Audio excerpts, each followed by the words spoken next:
Mr. President, Excellencies, we take note of the UN reform efforts as championed by the Secretary General and reiterate the crucial role of one UN in ensuring efficient and effective delivery for the 2030 Agenda for Sustainable Development. However, we are concerned with the status of the UN Security Council reforms. Malawi, therefore, reiterates the call for urgency in advancing these reforms with full representation of Africa in line with the Zuluini consensus of the African Union. For the avoidance of doubt, we call for 2 permanent seats with veto power and 5 non-permanent seats for Africa. The current composition of the Security Council does not reflect the world in which we live. On the 75th anniversary of the UN, we repeat our call for greater representation of African countries on the Security Council, and that this be taken up with urgency at the intergovernmental negotiations. It is only through a reformed and inclusive UN Security Council that we will be able to collectively resolve some of the world's most protracted conflicts. Hello EDUSPLORERs, thanks for joining us again and welcome back to another informative video on our YouTube channel. On today's episode, we are looking at the growing call from the African continent with regards to the permanent membership in the United Nations. We shall also look at those leaders who are calling on that it's about time for the African continent to have some representation into the Security Council. For those of you who don't know, the United Nations is an intergovernmental organization that aims to maintain international peace and security. It was developed friendly relations and also amongst nations. It's to achieve international cooperations and be a center for harmonizing the actions of nations. Looking at the current United Nations, there is a growing call that it's about time for the continent, the African continent we are talking about here, to be given a greater role at the United Nations.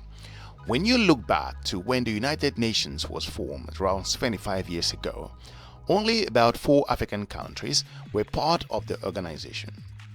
Today, all 54 African countries are amongst the 193 member states of which formed the United Nations, which also would include countries like Russia, the United States of America, China, the United Kingdom, and France, which all are permanent members of the Security Council.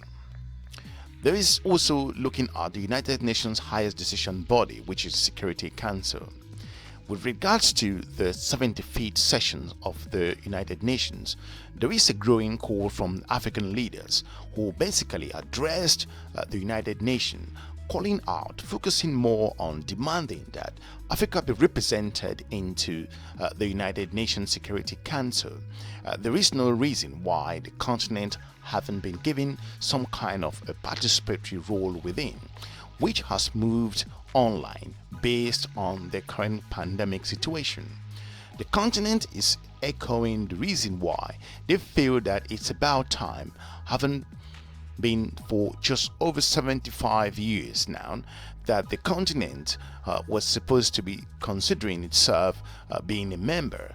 In this way, most of the leaders feel that by Africa being part of the international body, especially in the Security Council, it will give the continent leaders to present Africans' problems, African challenges from an African perspective, and that will be, in their words, that it will enable the smooth transition and solving the problems within the African continent. We will see also on how these leaders, that the president of South Africa, the president of Malawi, and the Nigerian president are echoing this particular representation that Africa as a continent should have members or be a member in the Security Council. Let's listen to the last part of their conversation on this aspect.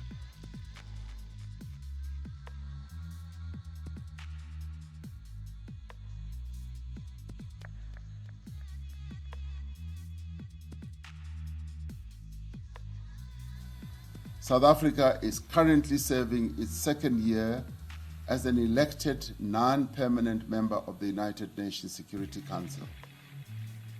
We have used our tenure to promote international peace and security by advocating for the peaceful settlement of disputes and inclusive dialogue. We need a UN that fully meets Africa's needs in peace processes, which can only be achieved if Africa is involved in making such decisions.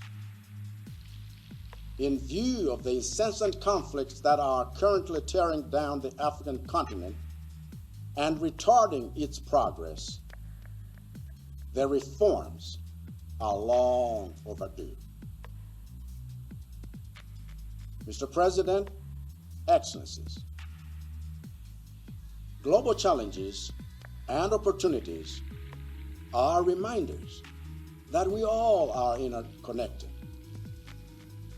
The COVID-19 pandemic and climate change, among others, are such colossal challenges that require global unity and solutions.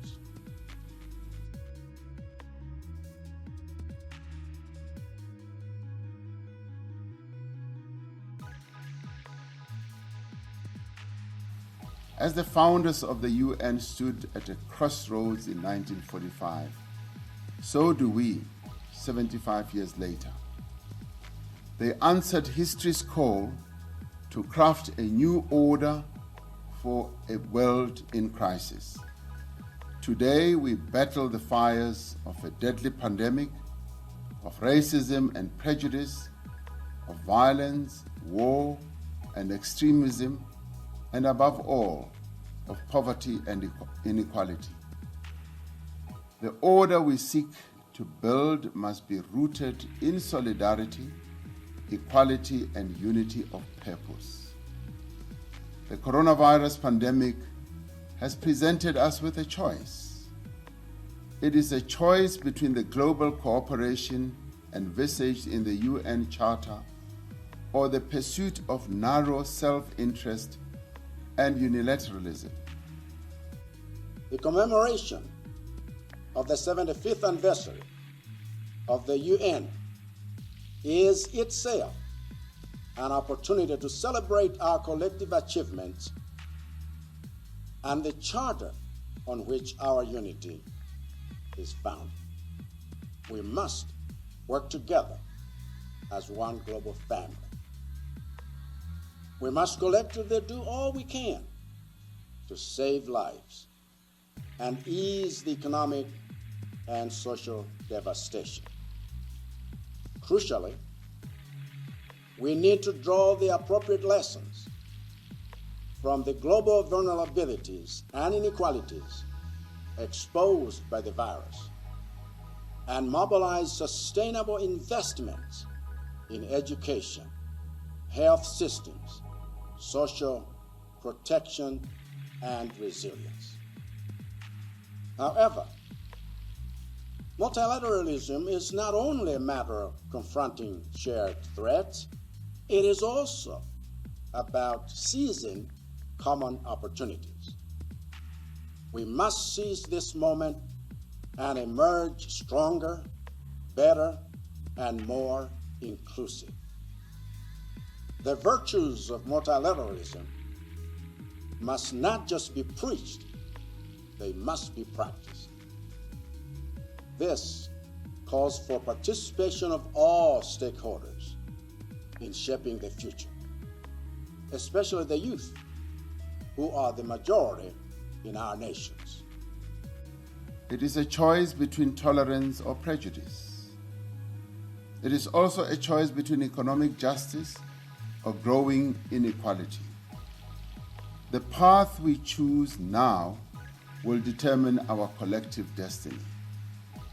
Though we face the most daunting of prospects, we have at our disposal the most potent force.